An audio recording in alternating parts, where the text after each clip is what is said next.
Welcome to the PRCA's podcast, Fuse, the global podcast for PR, marketing and communication professionals. Our special guest is Andrew Bruce Smith.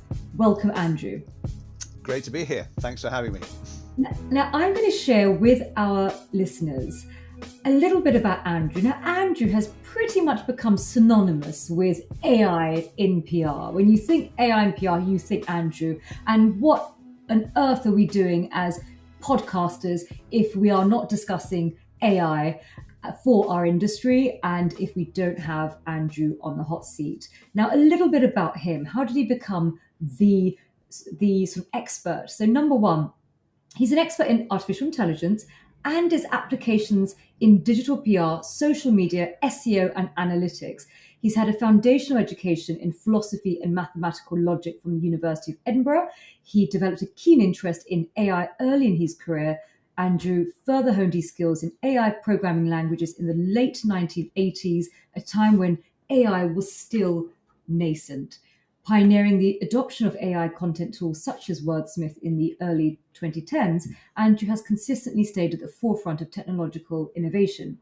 With a remarkable career spanning 38 years, Andrew has strategically integrated AI into digital comms programs for some of the world's largest brands. His expertise in AI and its integration with social media and analytics has earned him 5 Google Analytics individual qualifications and the status of the approved Google partner in search advertising.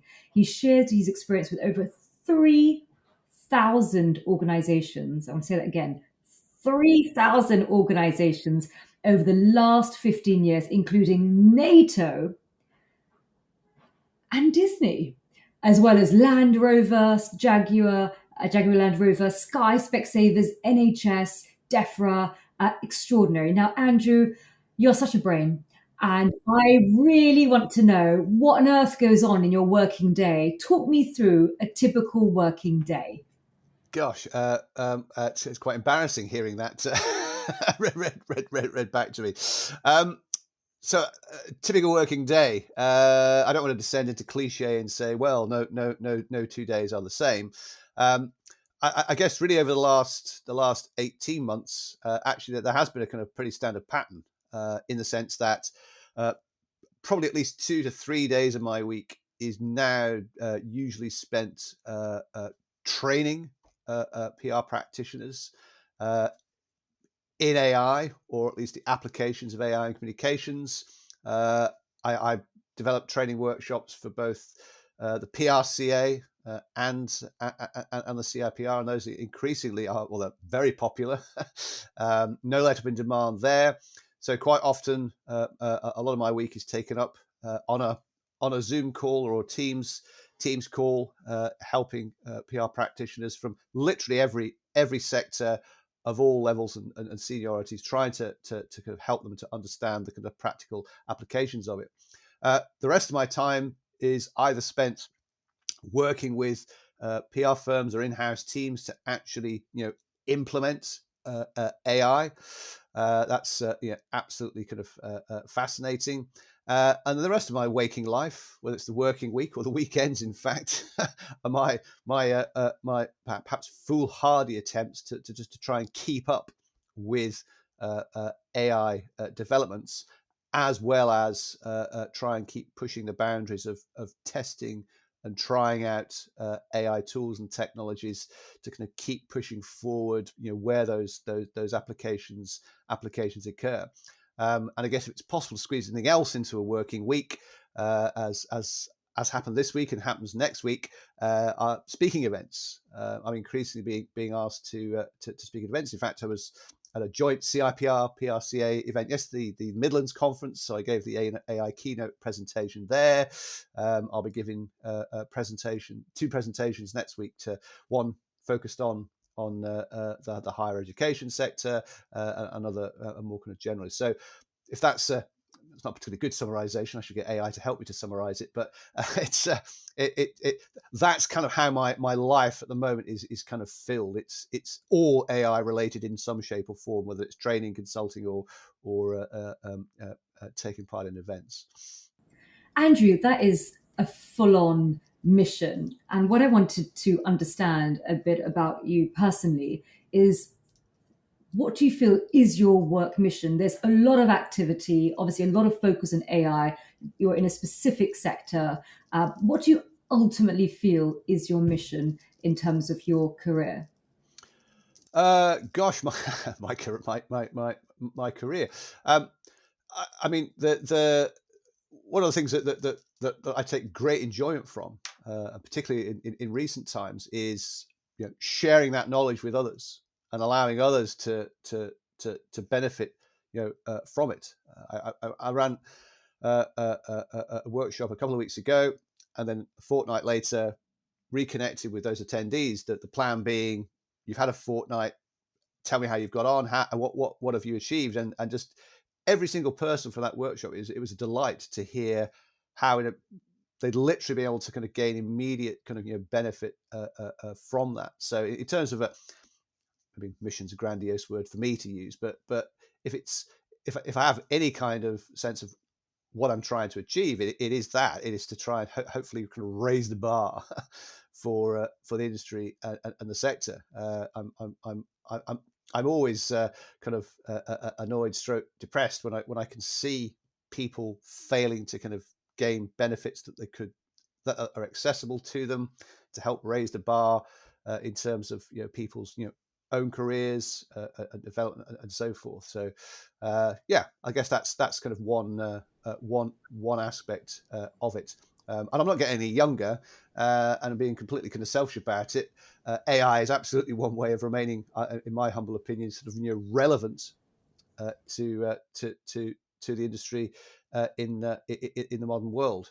In fact, I often like to kind of point out the fact that I'm living proof that understanding and being able to kind of exploit these kind of radical new technologies is not the preserve purely of people under 30. It's open to everybody, and if nothing else, because I talk to a lot of senior practitioners who quite often feel, am I going to get left behind by these technological developments? And arguably, I say actually, more experienced people, ironically, stand to gain the most from the use of AI technology, because ultimately, you still need people who know what they're doing in order to get the most out of AI. So that's I find that interesting. The converse of that, of course, is what are the implications for less experienced practitioners? What does it mean for people coming into the industry for the first time? I've run a number of PR agency sessions, and quite often you look at the junior members of staff, and I can see within 10 minutes they think, is Andrew basically putting us out of a job? A lot of the things he's describe many of the tasks that I currently do. So that you can see the concern look, and I said, look, the idea is not it's about changing the kind of the nature of the tasks and the skills that quite frankly everyone in the industry is almost certainly going to have to adopt, and far from removing removing work, it's just changing the nature of it. And with my ever professional optimist hat on, the plan most definitely is not to lose jobs, but to create them, and in fact to create far more useful, valuable, fulfilling, creative, and strategic roles for all. That's the aim anyway. That's the aspiration. That's a dream. Now, one of the aspects of being a PR is ensuring that we understand context. Context is king, which means we have to know what's happening in the news, the sort of world news, countries that we're focused on, sectors that we're sort of representing. And it is a huge part of our job is to understand context. Now, how do you consume the news? Because I wake up in the morning and I'm like, oh, and I sort of do the slog from, BBC and Economist and the FT and the Daily Mail and the Guardian, in order to really get that. And then I go into the trade media for the projects I'm working on, and it takes a lot out of me. And I want to know, how do you consume news in a way that you're not there for hours and hours and before you've even dealt with a single email? Well, it will come as absolutely no surprise that, of course, I am utilizing the power of AI to assist me in this particular respect. So, in terms of consumption, in one level, I'm utilizing a variety of tools to both identify kind of stories and content that maybe of interest to me, and then secondly, using AI to hopefully be able to kind of cherry pick the things that it thinks are most likely to be of relevance and of interest to me. So I'm just kind of pick one in particular. This is a tool that's been around for years. It's called Feedly. Now, in one respect, you might think, well, it's an old-fashioned RSS reader, which it kind of is, but of course, it's an RSS reader that's powered by AI. So I think is great about Feedly is that you can basically give it hundreds of sources of potential content. So of course, without fail, after an hour or two, suddenly it's like, wow, it's found 1,200 articles that might be of use to me. Now, in the old days, of course, you think overwhelmed. There's 1,200 headlines to look at those and then try and figure out, should I click that and read that one? And you could just spend your entire life doing nothing else but that. With AI, of course, over time, it begins to learn and understand the kinds of things that are more likely to be of interest to you. So it can take an enormous initial consideration set of things and really narrow it down and go, okay, out of 1,200, here are the 5 that almost certainly it thinks are going to be most likely to be of interest to me. Automating tools like combining BuzzSumo with SAP AI automation to kind of trigger specific alerts depending on, because of course the fluid changing nature of news, etc. But yes, very simply, it's using a kind of a mix of tools to try and not miss anything, but at the same time to kind of alleviate that well, it's impossible. There's no way that you could well, unless of course that's what you're paid to do. That'd be a great job, just sit there all day and do nothing else, but sort of look out for and read and analyze things. But that's probably a luxury that is beyond most of us. From a practical standpoint, I think it's just that intelligent use of AI and other technologies to find what might be relevant, and then to use AI to identify the things that are worth paying attention to, potentially using AI to then go from that to go extract understanding from it. I mean, that's definitely one of the benefits that I find is that when you're giving an AI tool, supplying it with content and then asking it to read it and evaluate it and extract insights from it, that's again, I personally think incredibly useful. I'm going to definitely take that on board because I just find that I spend far too much time reading the news, and yeah. As I say, we've all been there. I mean, it's just too easy in the modern world. It's a cliche but true. But the massive fragmentation of media, the array of sources, trying to figure out what is and isn't relevant, impactful, depending on a particular audience or whatever. Yeah, it's all too easy to fall down that rabbit hole and suddenly realize, goodness me, hours have gone by, and okay, I've consumed a lot, but what have I actually gained from it? So it's kind of trying to reduce, and this is a common thread actually throughout the application of AI, is to use it to reduce the time it takes you to get to the point that you want to be, without any kind of I guess kind of loss of signal, to use a bit of jargon. Yeah, I love that. Now, you studied philosophy and mathematical logic, but from an early conversation that we had, what was quite pivotal in your journey was actually a book that was given by a friend. Tell us about this book and how it set you on this path. And it's, I think we'd love to hear it. It's always lovely to hear stories how a book actually does shift people's sort of trajectory. Indeed. So, just to kind of demonstrate how old I am, I started university in Edinburgh in 1981. Strictly speaking, I was studying philosophy and English literature.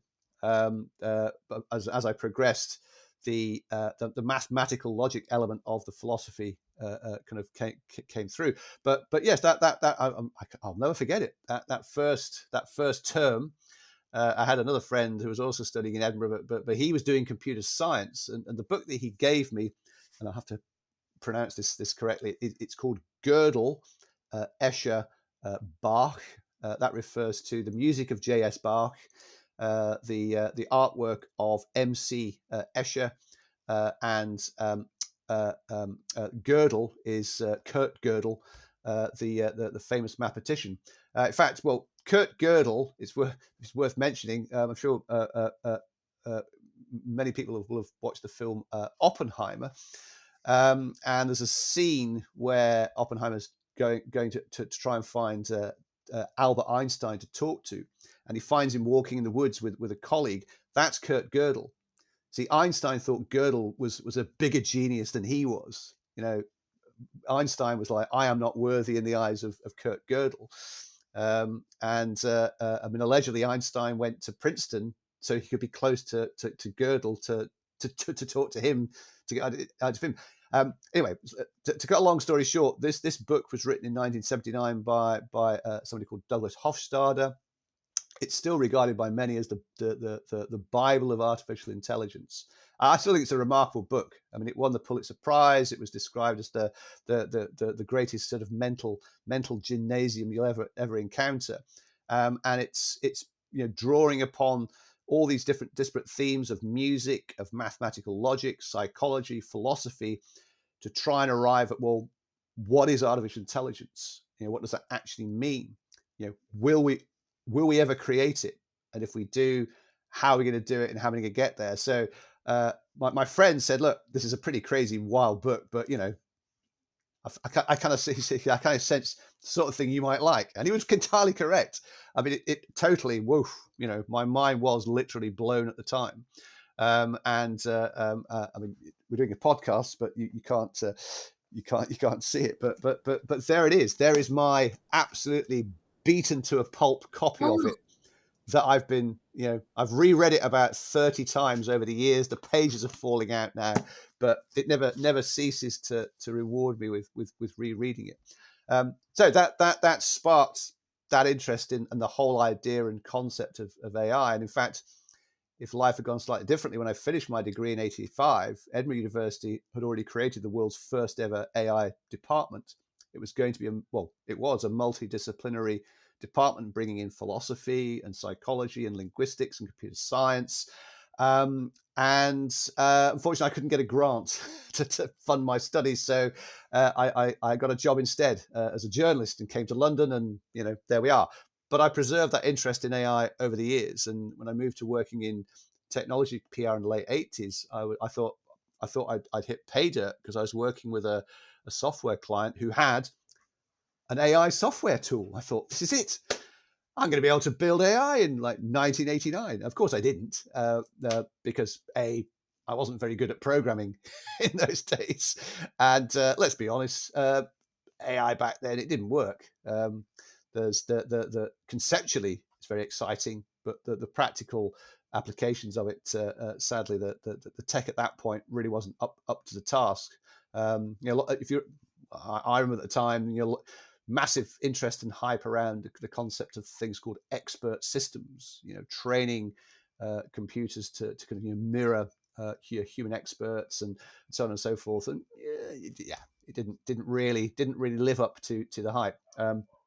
You may have come across this term, AI winter, where I mean, the term artificial intelligence was coined back in 1985. I think there was a conference at Dartmouth College in America in 1955, and a computer scientist, I think it's called John McCarthy, is credited with the term. And really, ever since, you've had these kind of peaks of hype and interest in AI, and then it's like never lives up to it, and you have an AI winter where nothing happens. So we had a bit of an AI winter at, I guess, end of the 80s, early 1990s and so forth. But anyway, that's an unbelievably long explanation of the role of that specific book and the impact it certainly had on my life, because I never lost that interest in it, and it's always been there. And here we are, the kind of confluence of that lifelong interest in AI and how that interplays with what has been my professional life pretty much for the last nearly 40 years in and around PR and communications.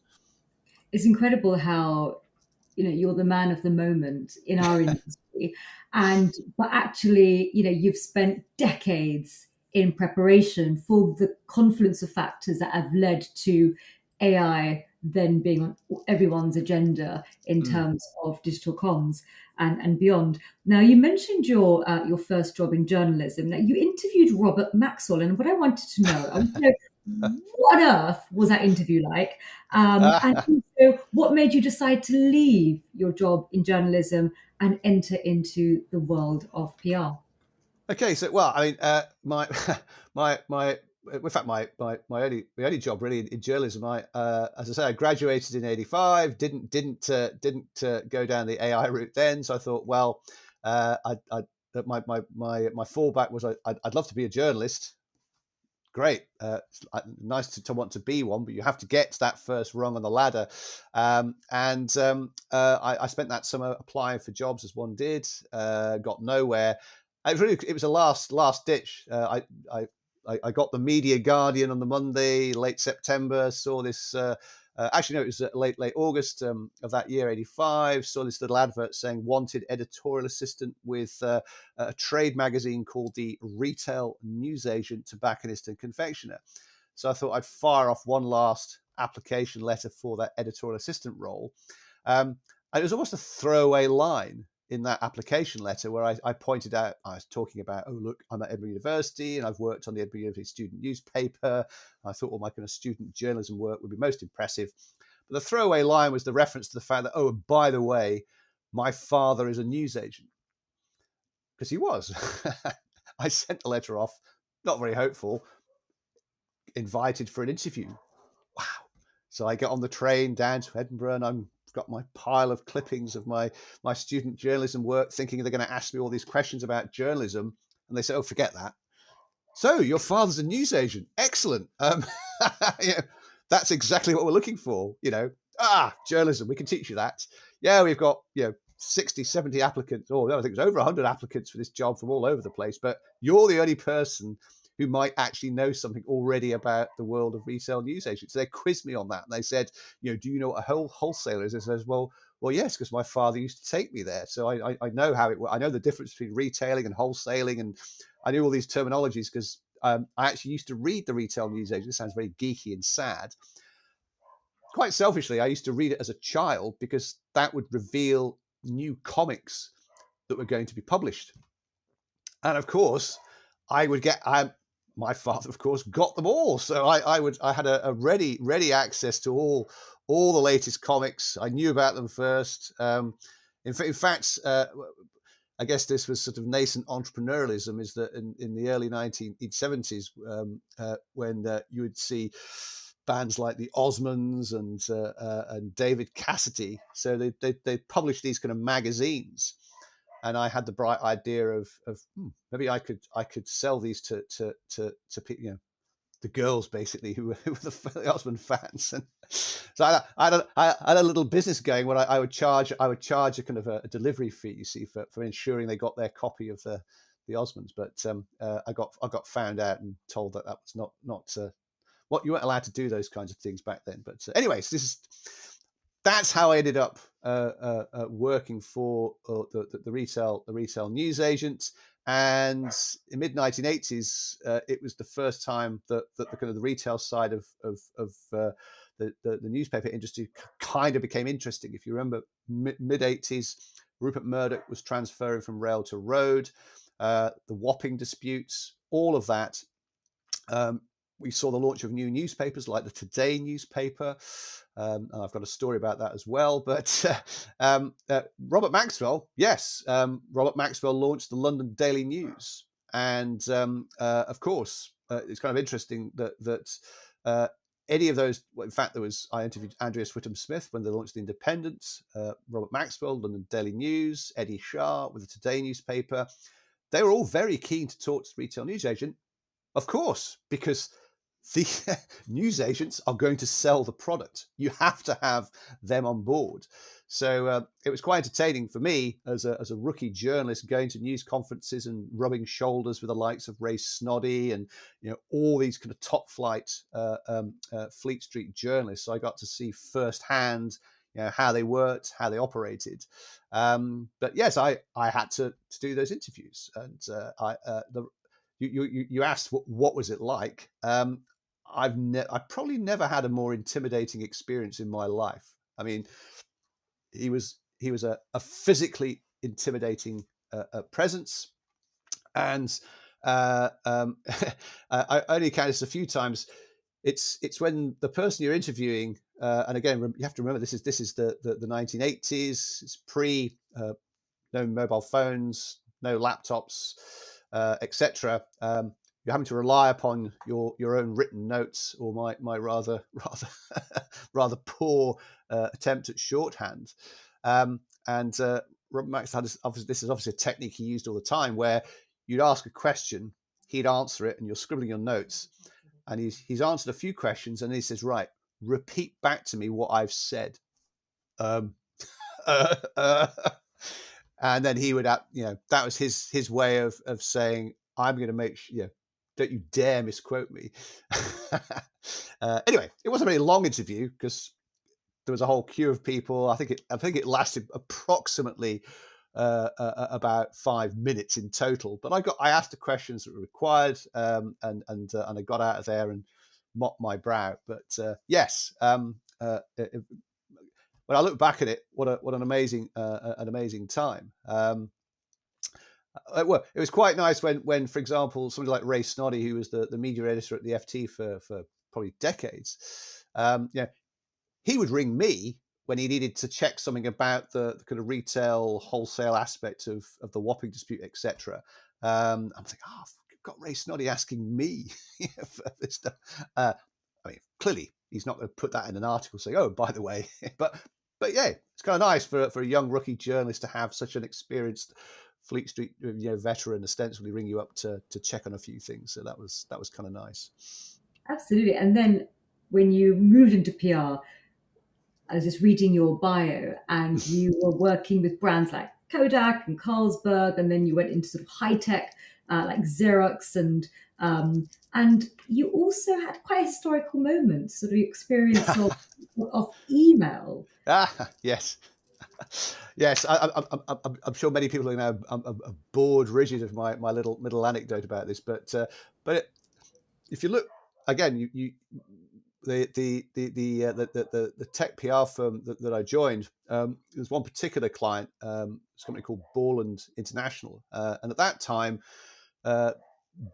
they were massively well known, as well, not quite as well known, but Microsoft, Borland, Lotus. These are the three big software companies of that era, and of course, our client Borland, based in Silicon Valley, they wanted us to communicate with them via email. Ooh, wow, incredible!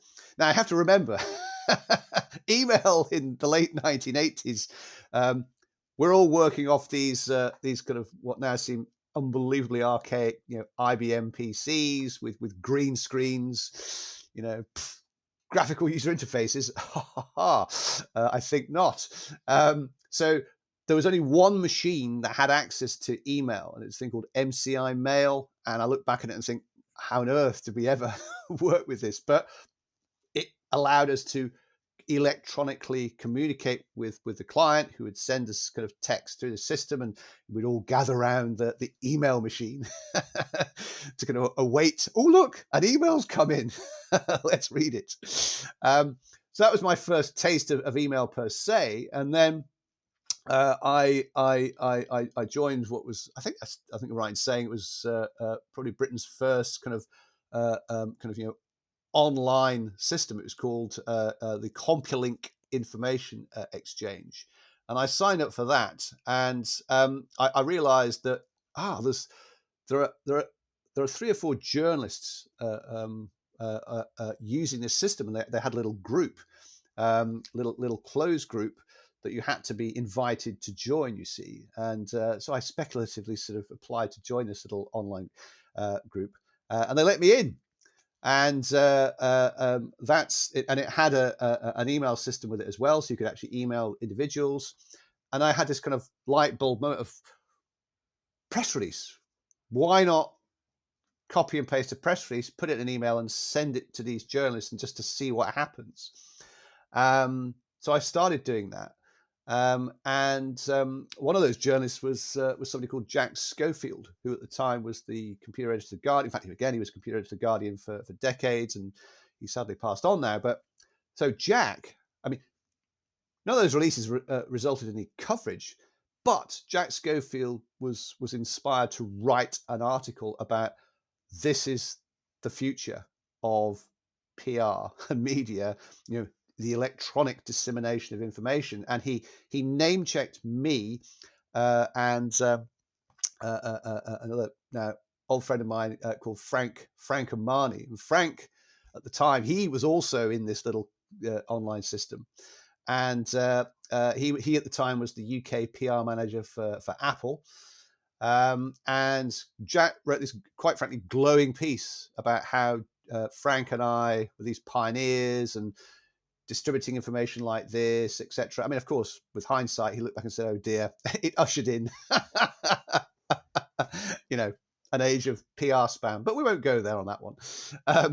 And the fact was, of course, Frank technically sent his first press release about 10 days before I did it. So he gets the prize of being the first to send a press release via email, and I'm number 2. I'm the Hertz. So were you the first to build a web page? Did you take that one? I believe I was. Yes, I believe I was. Again, many thanks to the dear but late departed Jack Schofield, who he proactively told me about this. This would have been what, 1994. He said, "You really should check this out. It's a really kind of like interesting technology called a web browser. It's called Mosaic." He said, "You're going to have to figure out, how to kind of download it." So it was quite techie to figure it out. So I kind of did it eventually. I think I did it on a Saturday afternoon. Just shows you how what an interesting life I lead. Anyway, whatever. I figured out. So I've got the browser, but what do you look at? I mean, how many websites existed, back in the day?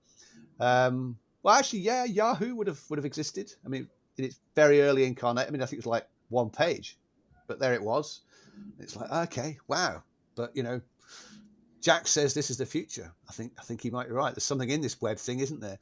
And then I think it would have been probably early '95 that I kind of figured out, how to write HTML. Let's be honest, that first web page of mine was pretty unimpressive, but that's not the point, I guess.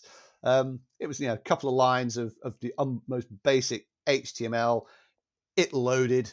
I thought, hey, this is how it works. And then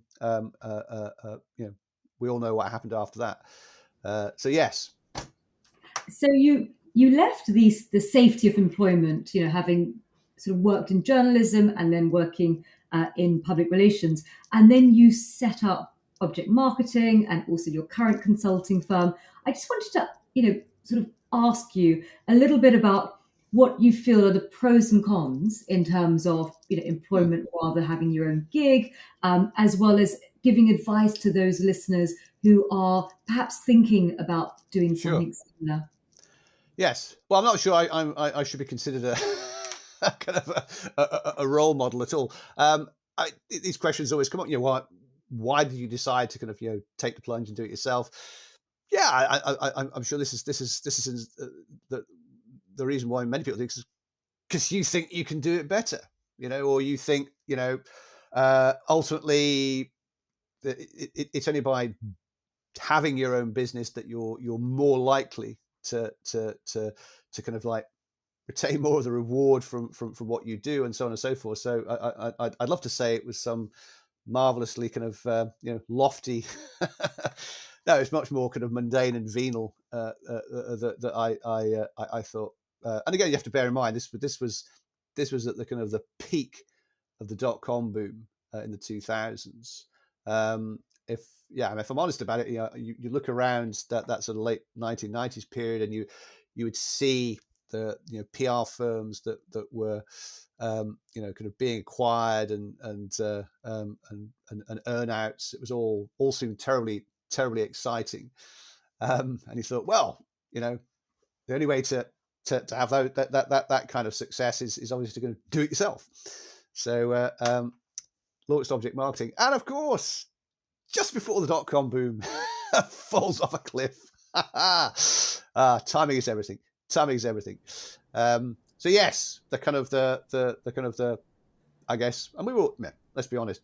You put yourself back to those times, and there was this kind of near universal view that, well, surely this boom is just going to keep doing that, keep going forever.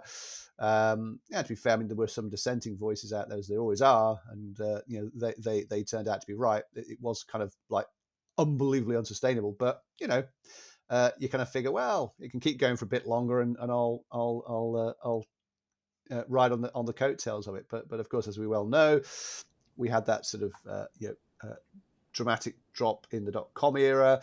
So yeah, it was quite a kind of tough time, tough period. So, but to answer your question about anyone considering doing it, I mean, it is a cliche but true. But there's never a good time. There's never going to be a good time to do it. Is it risky? Of course it is. I mean, there's no getting around it. Well, in fact, somebody very early on, after we'd launched, said, look, profit is the reward for risk. If you're hoping to be able to kind of create a great business and make a lot of profit, and it's kind of risk-free, no, that's not how it works. There's you can't avoid it. You have to accept it. You can do what you can to kind of mitigate and so on and so forth. But ultimately, I would argue it is fundamentally a kind of a, you have to kind of make that emotional decision to say, yes, I'm going to give it a go. I would say that is true. Well, in fact, this is reminding me, Jeff Bezos famously was asked, he left a very, very good job in Wall Street, literally kind of like got in a station wagon and moved to Seattle to set up, what to most people would have thought, you're crazy, you've given up this fantastic job and you're gambling on what at the time would have seemed like a kind of crazy idea. But he said at the time, he said what swayed his decision was, if I look back later in life, will I regret not doing this? And he said, yeah. He said, what's the worst? Okay, it all fails horribly, but it's not like I'm it will work out. So he said, yeah. He's developed a thing called a regret minimization framework, which is interesting. So it's a way of looking at the world. Will I regret not having done this in the future? So I think he's on the right lines with that one. But yeah, you only learn by doing, quite frankly. You find well, you'll know this yourself. You find out by doing, and you'll make mistakes. It's inevitable in the sense you be worried if you don't. Yeah. And again, it's another cliche, but true. But it's only by making mistakes that you hopefully learn from them, and so forth. And you will. You just have to accept that's what's going to occur. So you have provided training to over 3,000 organizations in the last 13 years, and quite diverse organizations from Sure. NHS to Specsavers and Sky. What I wanted to sort of understand is, having provided these training for to such a huge quantity of organizations across well over a decade, Yeah. what sort of patterns did you start seeing emerging? What was the sort of demand for Sure. training? Has the demand for training sort of changed and morphed over the last sort of 13 years? Yeah. What sort of patterns have you picked up during this time? Sure. So, so as you said, after I pinched myself when I sort of total it all up, that representatives from that number of organisations have sat in a room with me or on a virtual call over that time.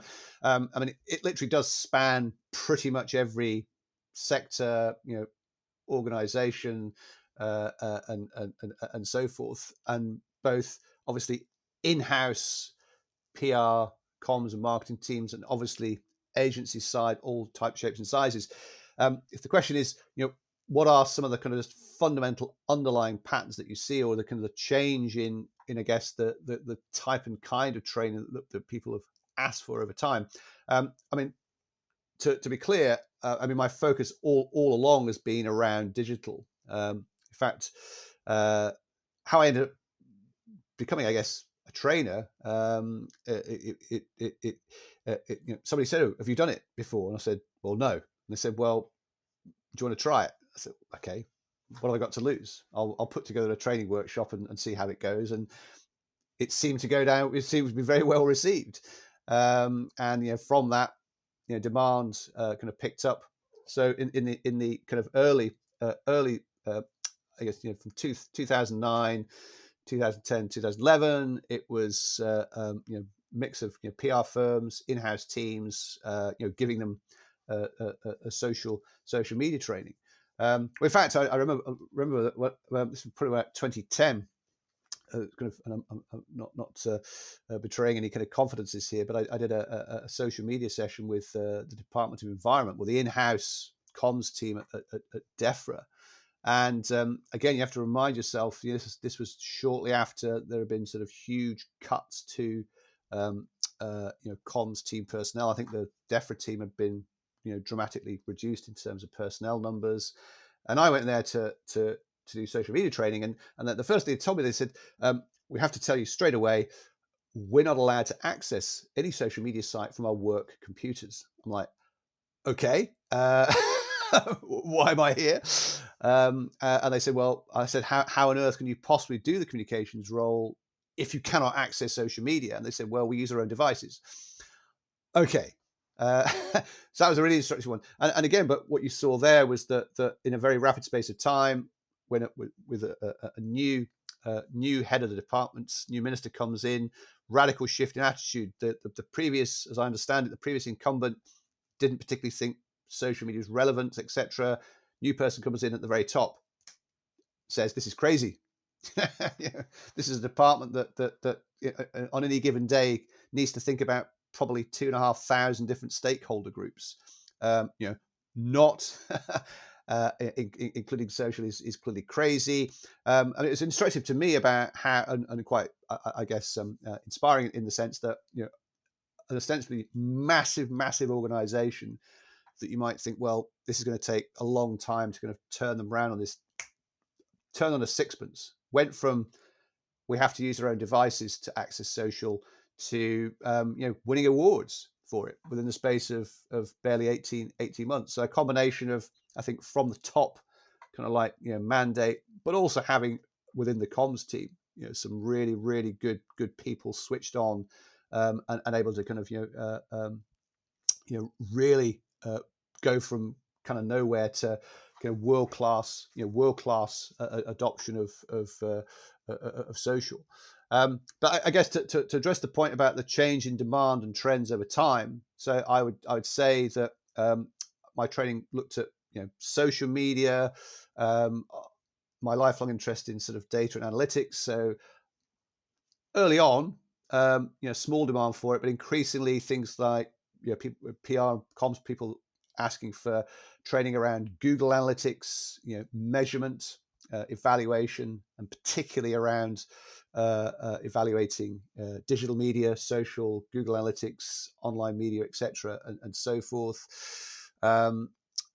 Training around LinkedIn and whatever, and in that time, I'd always say, oh, and by the way, AI, because back in about 2011, you saw the emergence of tools like Wordsmith, very early kind of AI content tool. And I talk about this to rooms full of PR professionals. generally to blank looks. What? And to be fair, and no disrespect to Wordsmith, but it was very early, and clearly not at all, of course, utilizing the kind of generative AI tools and technologies that are available now today. But nevertheless, I said, look, mark my words, this is the beginning. This is the direction of travel for where things are likely to go. And I guess you get to around sort of the 2018 period, and getting involved with PRC and the CRPR on AI related things. But of course, again, we're still in the what I would describe the pre-ChatGPT era. Can't stress enough that the launch of ChatGPT in November 2022 changed everything. And in terms of training trends, well, as I say, I think as I said earlier, literally since January the 2nd of last year, 2023, I have done nothing else but AI related work and training. Yes, I mean, it reminds me, I was a very, very early kind of adherent of search engine optimization. When I got into SEO 20 odd years ago, in fact, this was back in the object marketing days, we lost a pitch to a really early SEO firm, and the then prospect, who didn't give us the business, I think felt a bit sorry for us, and they said, look, probably shouldn't do this, but look, we'll share with you the kind of the presentation that the winning agency gave to us, just so you get a sense of why we went with them and not you. Because of course, again, we went in with the kind of usual suspects kind of metrics and stuff and how we do things, and it was a real light bulb moment. Early digital agencies saying, look, search plays a massive role. We can show you the keywords people search for, the volume. We can give you a kind of indication of, well, if you do this and spend this money, these are the likely outcomes. It's like, whoa, okay, now that's what we should be doing.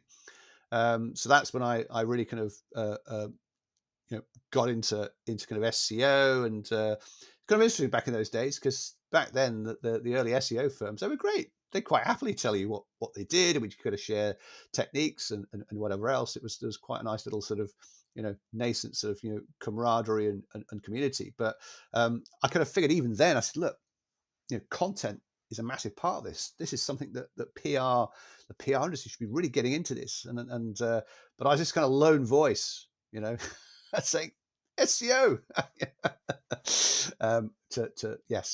Largely kind of it fell on relatively deaf ears at that time. But as I say, since the arrival of ChatGPT, it's all been kind of AI related. And I guess if one was being cynical, well, the easiest way to get people to sign up for training these days, or if you're a training provider, just slap AI on the title, and you're guaranteed to fill the room. If you've got an existing workshop, just add AI. I'm not saying you should do that, but it sometimes feels a bit like that. Anything that's got AI involved, suddenly, you'll get people turning up in droves. I remember back in the day when the same was true when you'd put a .com at the end of a company, even if all it had was a website, and then all of a sudden you had brand names changing themselves, just having .com, and literally their website had no functionality in terms of sort of e-commerce, but just putting a .com, and even the investors would sort of just start rallying their money, looking for anybody that has .com and not quite understanding if the business had anything of course proprietary and absolutely. I mean, I think we've I mean, certainly if I look back to the .com era and I reflect now on, it's like, good, I mean, how on earth did some of these startups, I mean, they were literally a slide deck. That's all they had.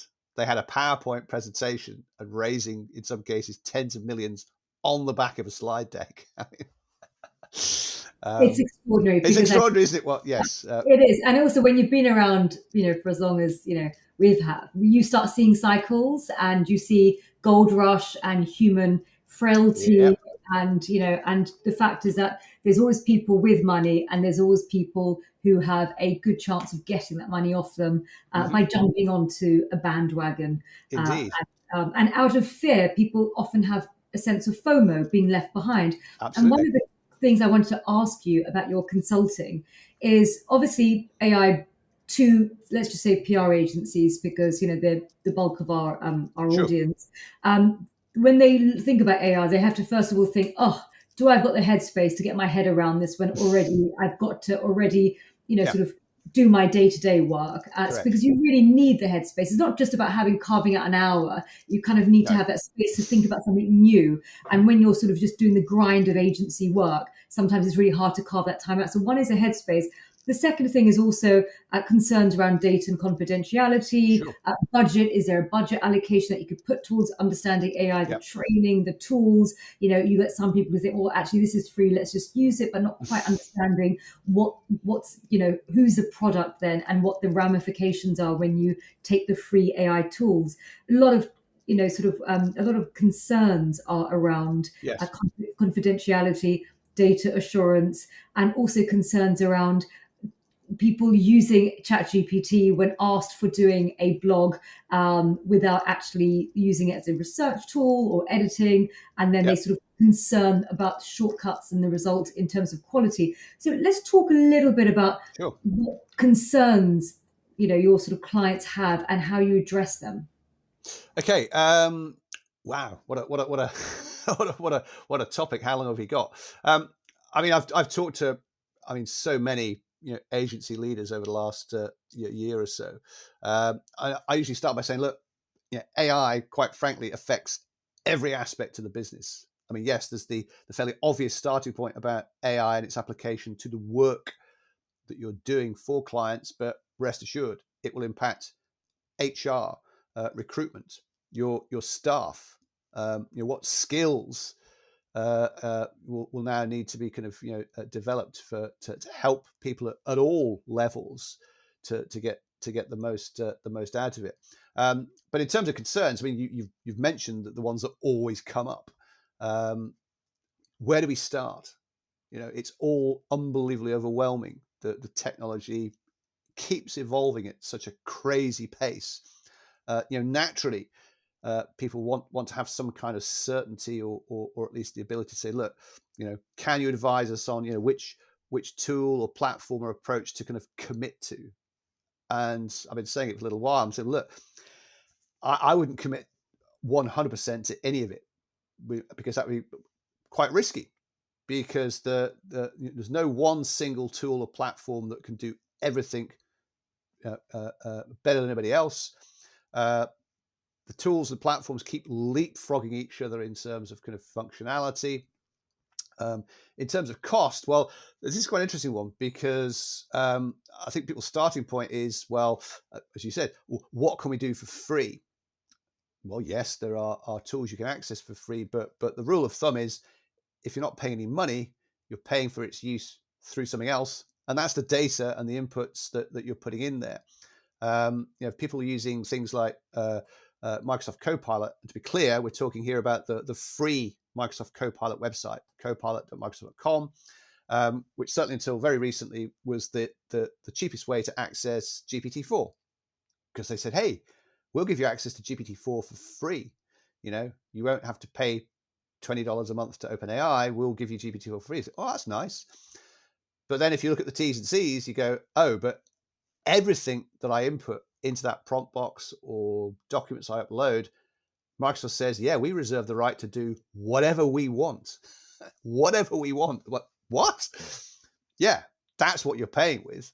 So quite clearly, as I'm sure hopefully most people are aware, that if you're using a free tool, absolutely you should under no circumstances be uploading or using it for any kind of proprietary sensitive information. If you're using ChatGPT, what I would describe as the kind of the consumer retail version, then if you go into the settings, it is possible to flick a switch and say, OpenAI, I do not want you to use my prompts and any information that I input for you to be able to kind of train your model. Now, of course, do you trust them? I mean, I can't answer that for you. But at least in that particular case, there's a mechanism for saying no. Although again, I routinely ask people, hands up, who's gone in and flicked the switch the other way? Because the default, of course, is it's turned on that says, oh yes, anything you give us, thank you very much, we're going to use it. And usually maybe one hand out of 100 goes up. It's like, well, there you go. That's definitely something you ought to be doing if you're even if you're using the free version or even a paid version. Tools like Claude. Now, Claude AI from Anthropic, they say, look, we do not do anything with the prompts information. It's part of their kind of USP, I guess, is what they would describe as a kind of ethical approach to usage. That under circumstances they're going to do anything with whatever you input. They have a thing called a constitutional AI, which is a separate AI which is supposed to kind of keep an eye on what the real AI is up to and keeping it kind of on the straight and narrow, if that's the right terminology. So yes, I think there's a kind of this concern that I want reassurance that I'm not putting risk by putting stuff in that somehow might kind of pop out in the real world. And again, that's a bit of a red herring, because the AI models, once they're built, they're kind of fixed. They're not updated in real time. I think a lot of people are concerned, oh, look, I've just put that sort of, there's a new product launch for a client. I've just put that information in. Oh, could somebody somewhere in the world type in a prompt and that exact information will be popped out the other end? No, because it's not in the model. So that can't happen. And even if the model had been trained on it, the idea that an exact copy of that document pops out the other end is not going to happen. I mean, just to be technical about it, I think most people don't appreciate that you type in words and hit that return button, you think, oh, and then words pop out. That's true, but there's an intermediary step. All of that input is, to use the jargon, tokenized. It's converted into strings of numbers. Every language model has a so-called token vocabulary. GPT-4 has a token vocabulary of about 100,000 tokens. So the model is literally looking at strings and patterns of numbers. So your content's tokenized anyway, and it is used to train the model, but the model itself contains nothing. There's no copy of the original content in the model itself. Andrej Karpathy, who's definitely one of the world's leading AI researchers, ex-head of AI at Tesla, until recently head researcher at OpenAI. He likens large language models to a kind of gigantic zip file.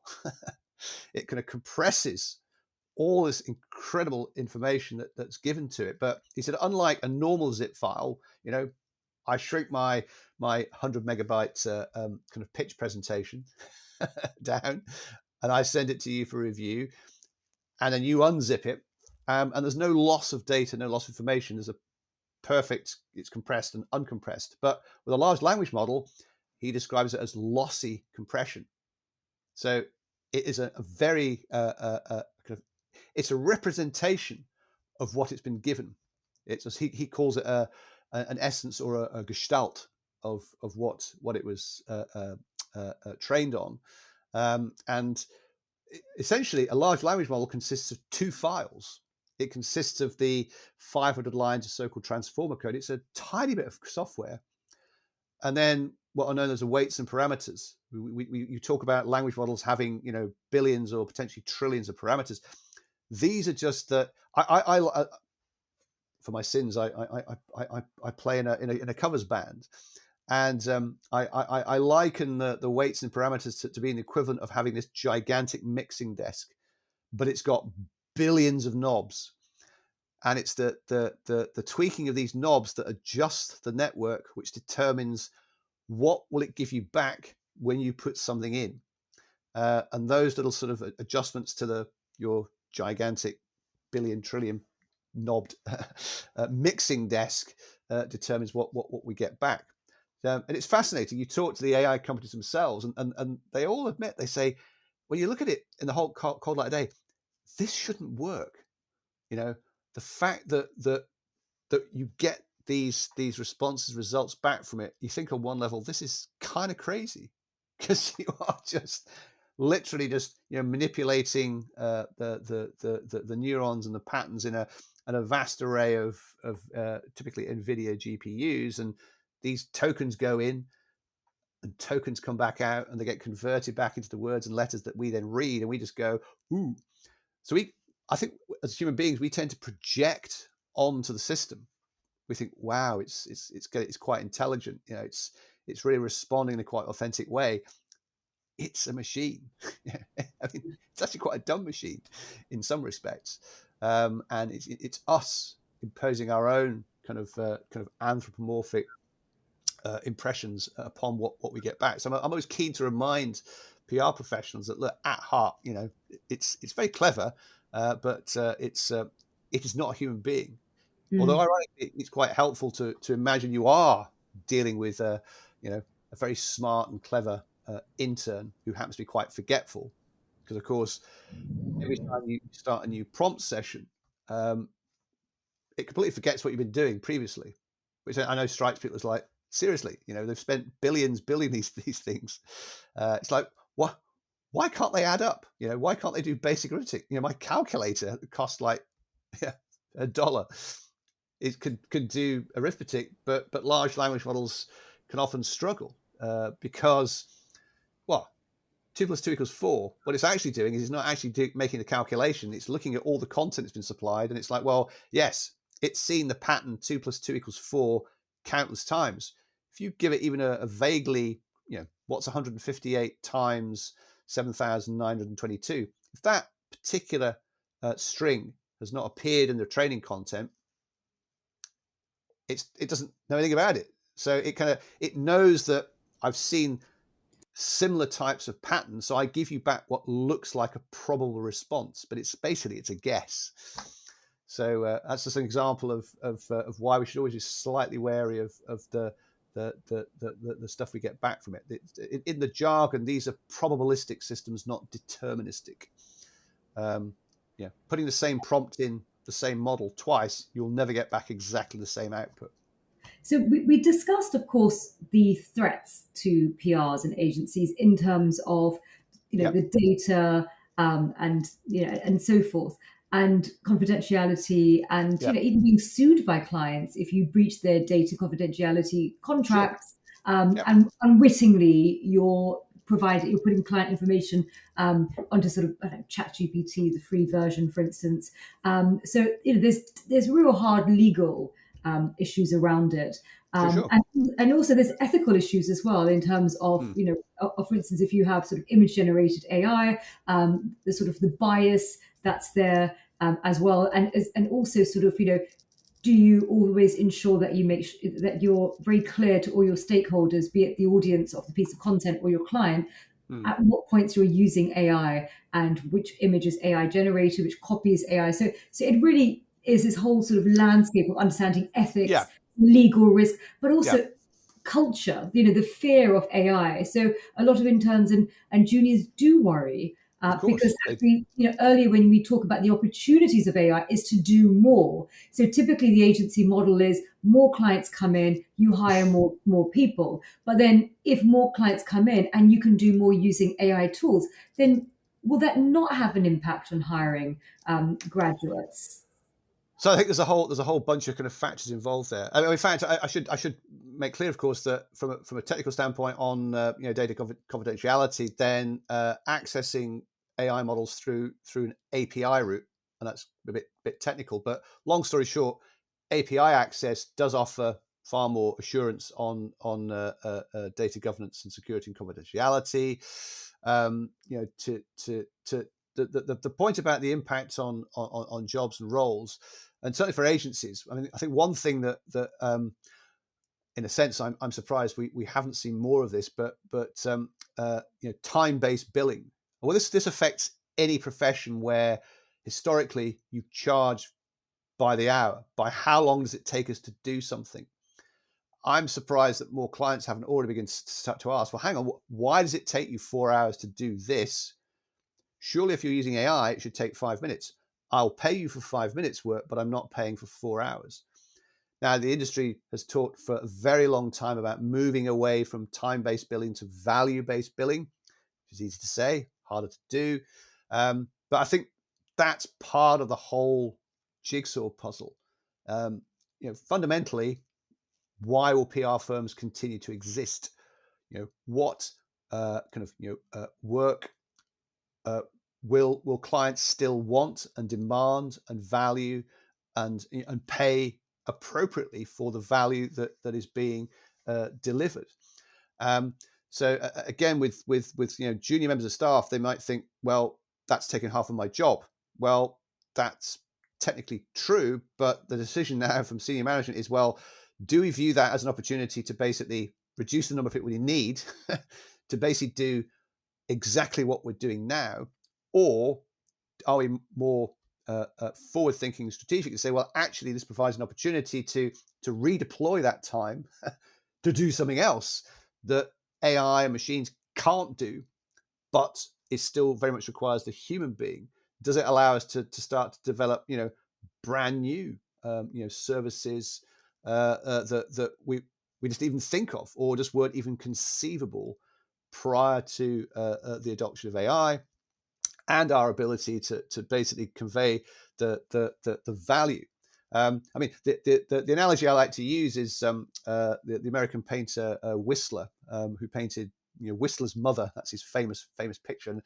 And I'm sure it's an apocryphal story, but apparently, late 19th century, whenever he was working, in fact, his picture, Whistler's mother, somebody said, "Oh, how much would you charge for that painting?" And he replied, I think it was something like, $2 million, which in 1895 would be just an astonishing amount of money. And it's like, how can you possibly justify that? How long did it take you to paint? And he said, I don't know, 4 days. 4 days, $2 million for 4 days work. That's ridiculous. And his response was, you're not paying just for the 4 days it took me to paint the picture. You are paying for a lifetime of my investment in my kind of artistic work and etc. So it's, you're not just paying for the amount of time it takes. It's the overall kind of value of what is delivered. So that, I guess, in a similar vein, it's okay, maybe we can draft a press release now in 30 minutes, and you, the client, might think, well, can't we do that ourselves? Well, why can't we just push the button on ChatGPT and generate that fantastic draft? With respect to you, you do not have the expertise to drive the AI to generate the value of the output. And it's not just about how long it takes. So we've got all that. That's in a microcosm, some of the issues I think that are all kind of bound up in all of this, about, what is the role of a PR firm? What is the appropriate, mix of staff and experience, etc. I think it's a massive mistake to think, well, who needs junior people anymore? Let's just use experienced people.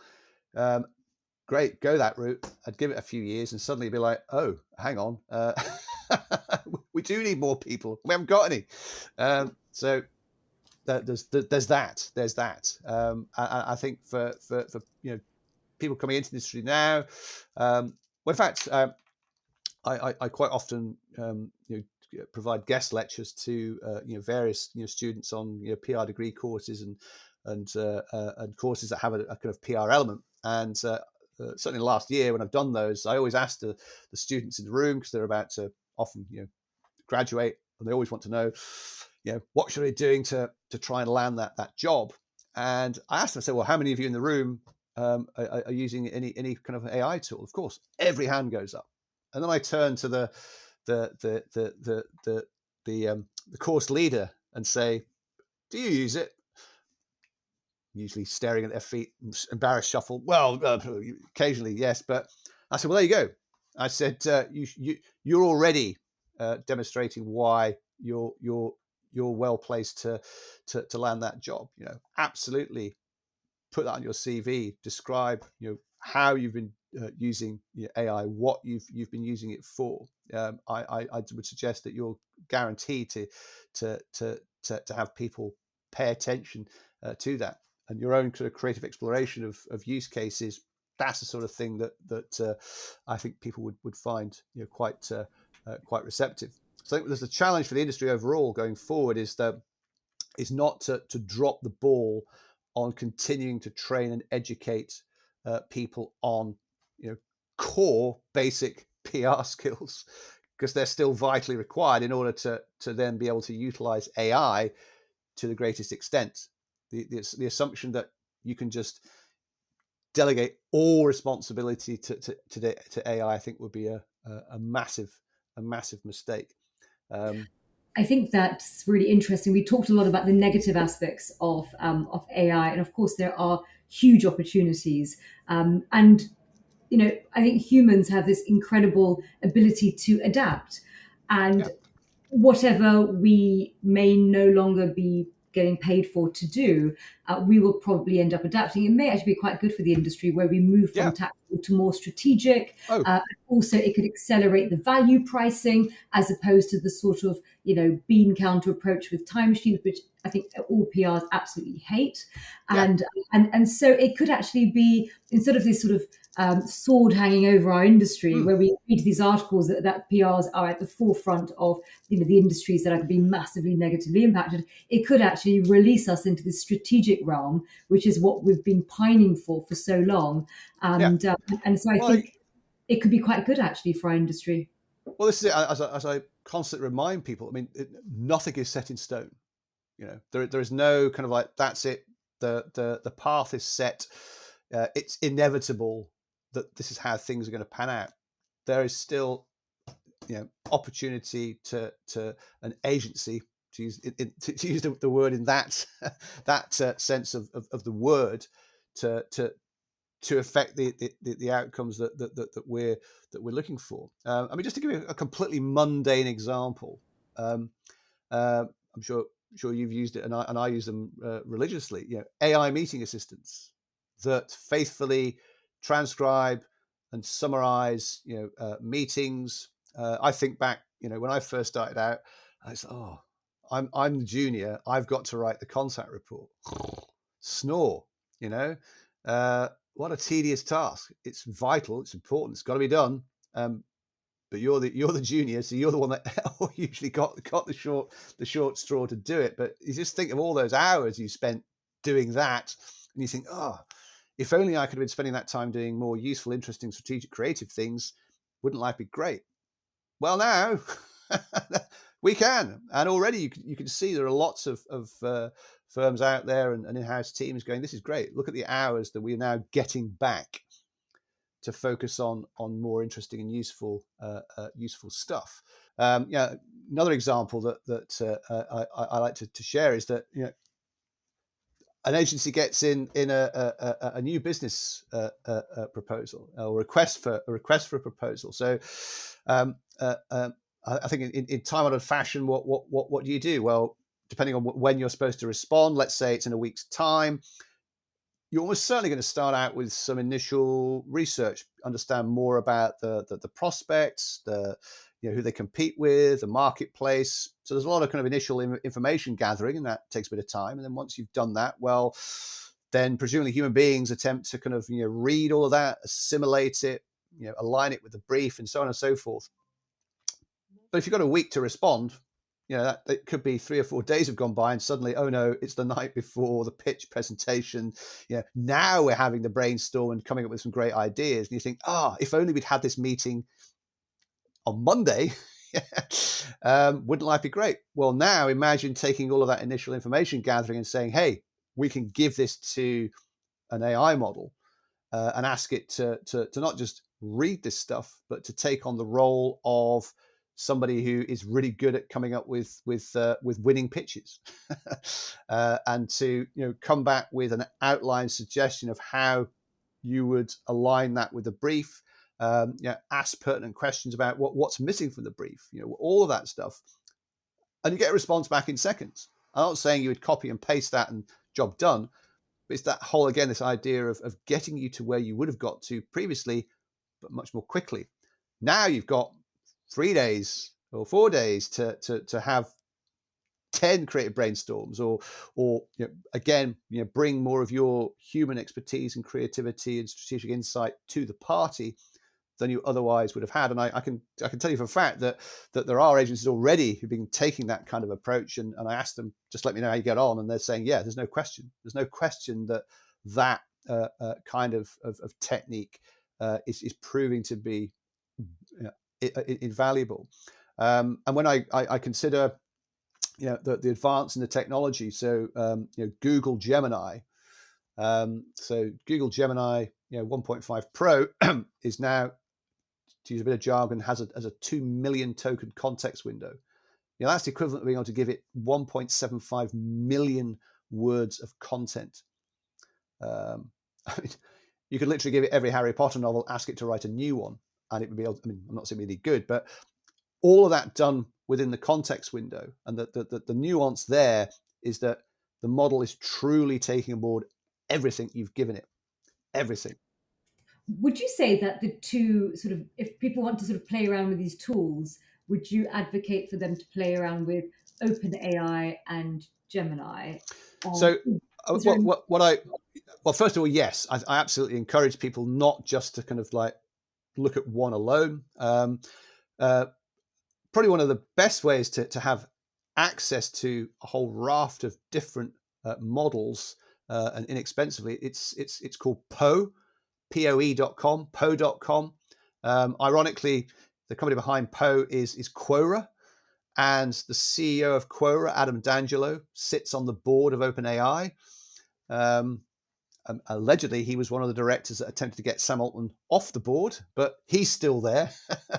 Anyway, but Poe.com effectively is a portal.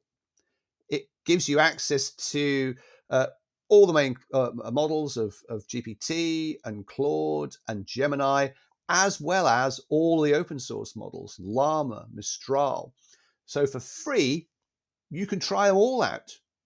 Now, of course, the free version gives you a number of free goes, so it's not unlimited access. But nevertheless, Poe.com is a great place to start, just to say, well, look, let's try this with all of them and see, maybe one is better than another for what we want to use it for, and then we might that might give us the confidence to say, well, if we want to keep using it or use it more often than is allowed in the free version, then we can commit to maybe paying for it. And which ones, in your opinion, out of all the different tools, are suited to the PR industry for the different sort of work that we normally do? So to try and distill it down, with ChatGPT, this would involve using the paid version, but the ability to create custom GPTs, I think, is vital. In the sense that with a custom GPT, you're able to augment GPT with insight, knowledge, information that it does not have, but you do. And that means giving it a sense of context. Absolutely. It's so, for example, the model itself, I mean, GPT-4o, the latest version, has been trained on content and data accurate till the end of last year. But of course, it knows nothing about the world since then. Irrespective of that, there's bound to be information, knowledge, insight that you possess, and it doesn't, because, well, it shouldn't.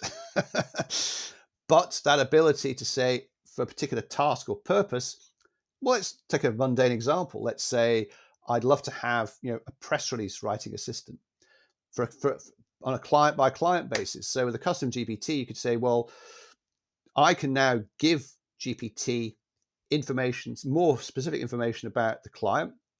I mean, it's a great question to ask a model anyway. What do you know about this organization? And that sets a benchmark. You go, okay, well, it knows quite a lot, but it clearly doesn't seem to know about this. So that tells us what information we need to supply to it to augment its own understanding.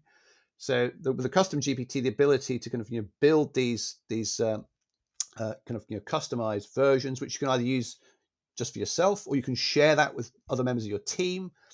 I know for a fact agencies are building client by client custom GPTs for all manner of tasks: press release writing assistants, social media content generation, developing plans.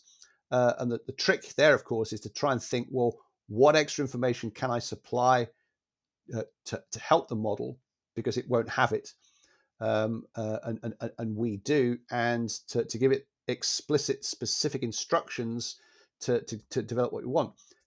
You look back last year, one of the most common things people asked was, well, how can I get GPT to generate content in a particular style or with a particular tone? Well, now custom GPT, you could say, well, there's a style guide, and every time you're asked to do something, always pay attention to the style guide first before you attempt to give the user back an output. And again, it's got capabilities of web browsing, image generation, data analysis, all of that. So long story short, custom GPTs which require a paid account. The nice little nuance with the launch of GPT 4.0 back in May is that before that, if you created a custom GPT, you needed a paid account. If you wanted somebody else to be able to use that custom GPT, they too had to have a paid account. That restriction is now gone. So now, for example, an agency in principle could have a single $20 a month account to create the custom GPTs, share those with team members, but the team members themselves do not need to pay to utilize the customized GPTs. That really dramatically lowers potentially the cost barriers involved. Let's say you've got 20 people in the team. Previously, you'd be spending 20 times 20, $400 a month to give everyone access to be able to use custom GPTs. Now, ostensibly, you can pay $20, create custom GPTs, and 20 people can use them. That's ChatGPT. Claude, I suggest, is well worth using, particularly with its new version that came out only last week, 3.5, because of all the models from a creative content standpoint, it really does seem to be stepping ahead there. I have a pet theory. I've got no basis for this at all, but it's my little fantasy. One of the co-founders of Anthropic, the company behind Claude, is actually a British journalist, Jack Clark, who started his career on The Register. And he went from The Register to Bloomberg and went from the UK to the US. And back in 2016, and I don't quite know how, but he ended up being the head of policy for OpenAI. And he and Gil Amadei left OpenAI to form Anthropic to create Claude. But Jack Clark is a journalist. He still writes fiction. He has a blog. He writes short stories. He's clearly very, very interested in creative writing. And I have this little fantasy that, well, he's a co-founder. Is that related to the fact that Claude, when it comes to kind of creative prose content, does seem to be superior to GPT or Gemini? So I definitely have Claude up your sleeve for anything related to creative prose-based content. And then really at the moment, and of course things will always change, but right now, Google Gemini, because it does have that huge context window. So anything related that involves perhaps reading, summarizing, extracting from large amounts of information. Look, we've got these 5 market reports. It'll take a human being probably 5 hours to read them all. Gemini can read them all in seconds. What do we want to know? How can we extract and summarize and synthesize information from this pool of content and data that can support a particular outcome, whether that's preparing for a pitch or developing a strategic communications plan, for example. Imagine just saying, look, I've gathered all this background information, I throw it into the Gemini context hopper, and now I can start to kind of ask it to take on the role of a particular expert to extract from it and give us a first pass at what a framework of that plan might look like. And that process can take minutes compared to hours or even days that it would take you previously. So again, it's worth reminding everyone, this is not about AI doing all of it. It's using the AI on those aspects of it where it is patently superior. We have a neural network. It's called our brain. We have a context window, but with respect, our context windows are nowhere near as big as an AI model. But AI models have no history, experience of the real world that we do. So it's a combination of the two. That's the secret sauce. That's absolutely fascinating. And I think you've given us great food for thought, for those people, have a look at Claude and ChatGPT and also Gemini. And then the other website, Poe. Yeah. And I think that's great because I think people often are sort of a bit overwhelmed. They hear all of these names and they just don't know where to start. And so it's quite useful actually to start off with Poe and then sort of play around with it and then get an idea of out of preference, and what works for what sort of tasks in the industry. Yeah, so you can start to figure out for yourself that, okay, Claude's great for doing this, but actually Gemini is better for that, and actually a custom GPT is much better for these kinds of tasks and whatever. And of course, it will. Yeah. Your mileage will vary, but as to address that perennial question of where do you start, something like Poe, where you've got access to all of them, and you can quickly try them all out and start to get a feel for what particular models might work better for certain things is definitely a good way of doing it. So just touching upon fake news, disinformation. Now, one of the original barriers to entry for people who wish to disinform was actually the cost of production of content. And, in terms of the design aspect, photographic, video, as well as copy. And sometimes you would see it because, if they didn't have enough resources, it would just look shabby, and that would immediately sort of make you think, oh, a little bit like actually when you look at the old days with advertising, when you used to see editorial, it was all beautifully displayed, and then an advert, the font was always off and the images weren't quite right, and you could immediately tell that was paid. So that differentiation between sort of paid and editorial back in the day was you didn't really need the sort of huge sponsored content piece, because actually you could just immediately tell. Because of the inferior quality of the copy and the image. Now, going back to sort of disinformation, and of course there are some disinformation agents that have huge resources, but actually now the barriers to entry for content production to produce sort of professional standard-ish is a lot lower. So that sort of tsunami of content also now includes a tsunami of disinformation content. And as PRs, what opportunities and threats does that pose for the industry? Yes, gosh. Well, where do we start? It makes me think of a book that was published last year called The Coming Wave. It was written by Mustafa Suleiman, one of the co-founders of DeepMind. Ironically, his other co-founder, Sir Demis Hassabis, heads up AI at Google, and Mustafa Suleiman now heads up consumer AI at Microsoft. So the two former colleagues on other sides of the fence now. But his book, The Coming Wave, I'd say is required reading. He's clearly been at the forefront of AI for close to 15 years. But the book looks at AI, it looks at synthetic biology, quantum computing. He's talking about 4 massive technological waves all converging at once. And the chapter he has on disinformation, as he points out, and you're kind of alluding to it, the kind of the barriers to entry to the disinformation market, if that's the way to describe it, have collapsed.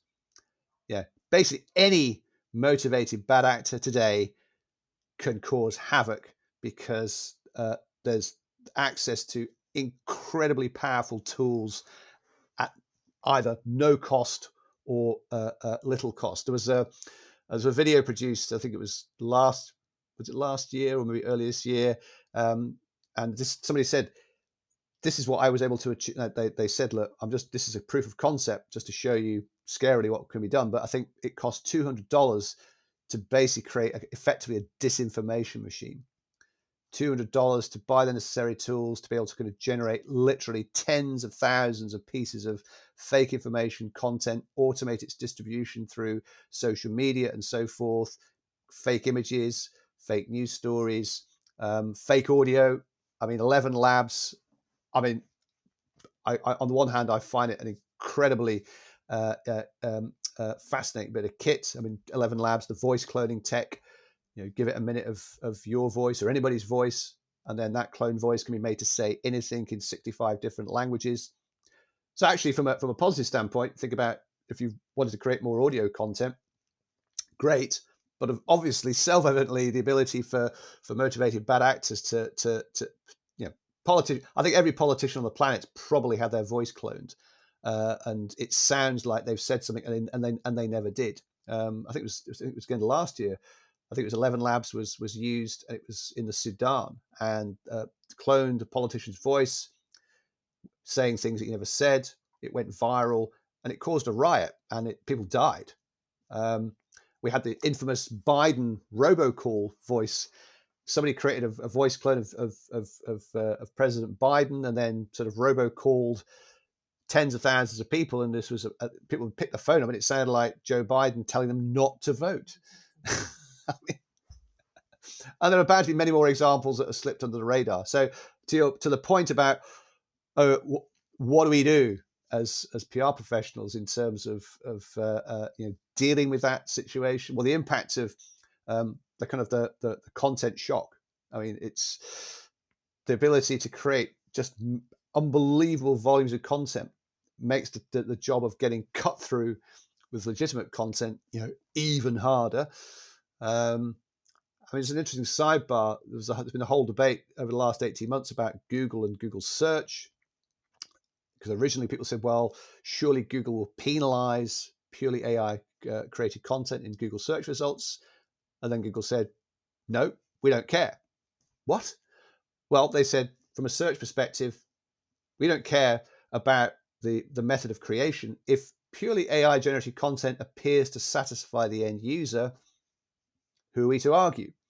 Now, generally speaking, most AI content that's done in that rather sort of unthinking manner isn't very good.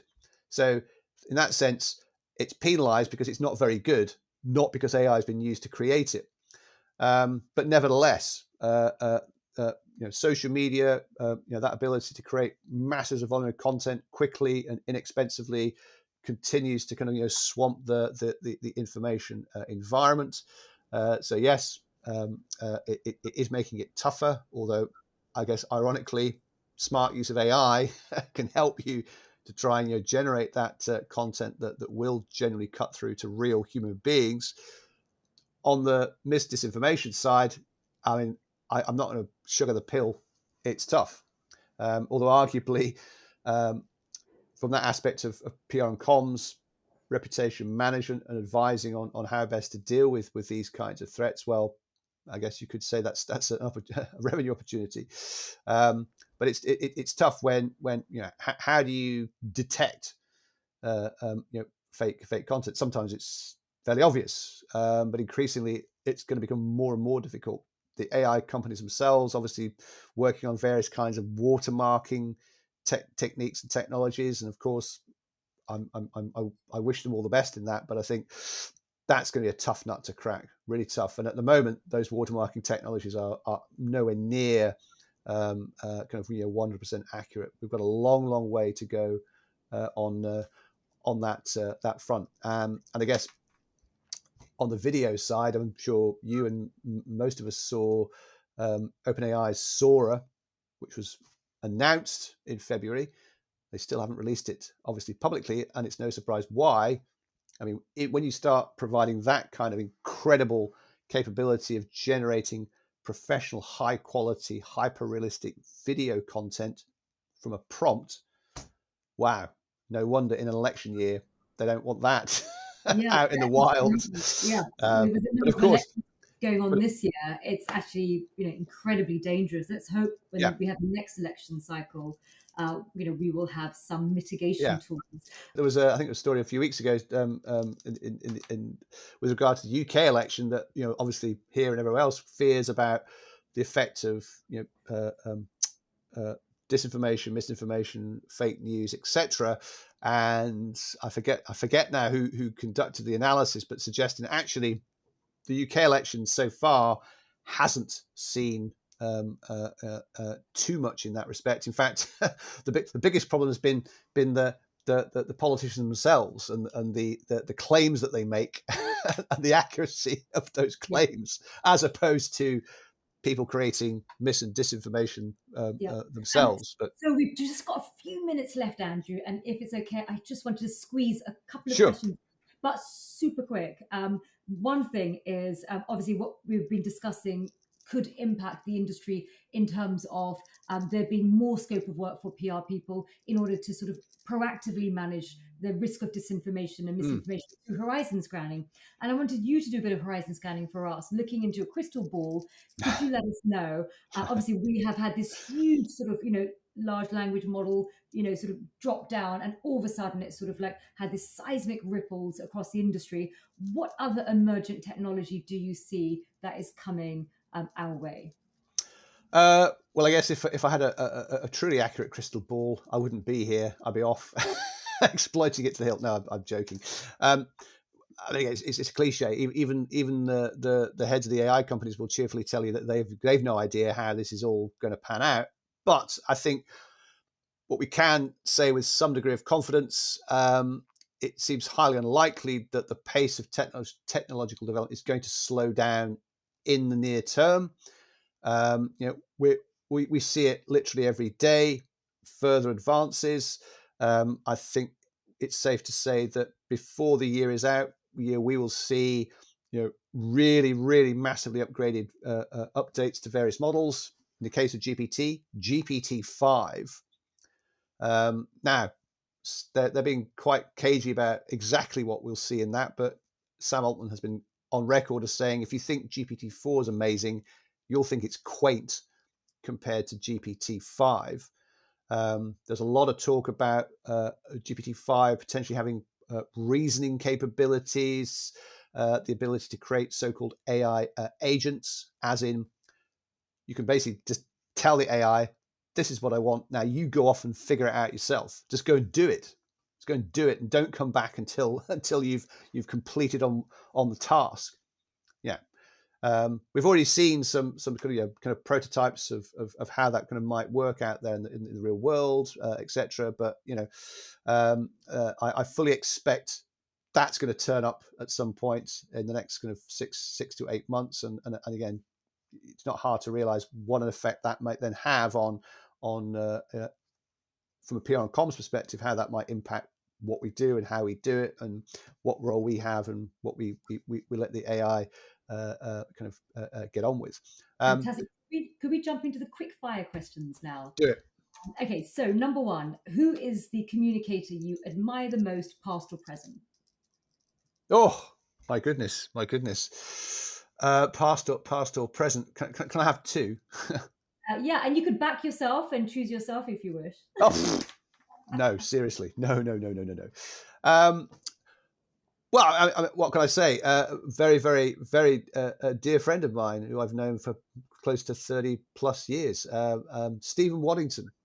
Yes, I agree. Stephen Waddington and I, we go back a very, very, very, very long way. But I've got enormous kind of respect and admiration for Stephen from so many perspectives, particularly in recent times with socially mobile, with he's, I think very laudably kind of I think studying for a PhD, the countless out that what he's doing there to kind of push the boundaries of academic research, connecting that back to the industry. So, and he's a great communicator too. So, I'd have Stephen. Okay. And the next one's a bit left field, but and I've already mentioned him. Andrej Karpathy, because I think extraordinary kind of AI mind and expert, but I think a really good communicator. His ability to communicate really complex ideas, very, I think, I see it as a great communicator. So, how do you stay sane? Very important for our industry. Probably a cliche, but I mean, step away from the screen. Oh God. And that is seriously. I'm the worst one for this, but you clearly cannot spend your entire waking life wedded to a mobile phone or a screen. I do that in a variety of ways. I play in a covers band. That's good. And martial arts. I martial arts, sport, going for a walk. Yeah, simplistic, but I think it's great. And then what about listeners who want to learn more about you? How can they reach out? How can they consume your content, your advice, your expertise? What would you recommend them to do? I guess the easy one, LinkedIn. I'm the only Andrew Bruce Smith on LinkedIn, I think. So easy to find. If I'm just plain Andrew Smith, there's lots of Andrew Smiths. There's tens of thousands of Andrew Smiths, but there's one Andrew Bruce Smith. So my LinkedIn profile, you can find me there. I've primarily used LinkedIn as my mechanism for I've got a LinkedIn newsletter. I use that. The audience is there for me personally. LinkedIn is the place where my audience is, and that's how I reach people. So yeah. Fantastic. Okay, so LinkedIn is the preferred choice. Now, I wanted Yes. to thank you, Andrew, so much for such a fascinating conversation, sharing your journey from journalism to PR to to steering your own ship, and just the incredible expertise that you have, the deep expertise. And I wanted to thank the audience, listeners. And you'll find this episode on the PRCA's YouTube channel and on Spotify and Apple, alongside other episodes that I've interviewed alongside my co-host, Dan Gold. If you like what you hear, please do share so we can grow our community of listeners. And if you have any feedback or topics you'd like us to cover, then please do contact us. We publish interviews every 2 weeks, so stay tuned as we have some more incredible stories coming up in the pipeline. Thank you.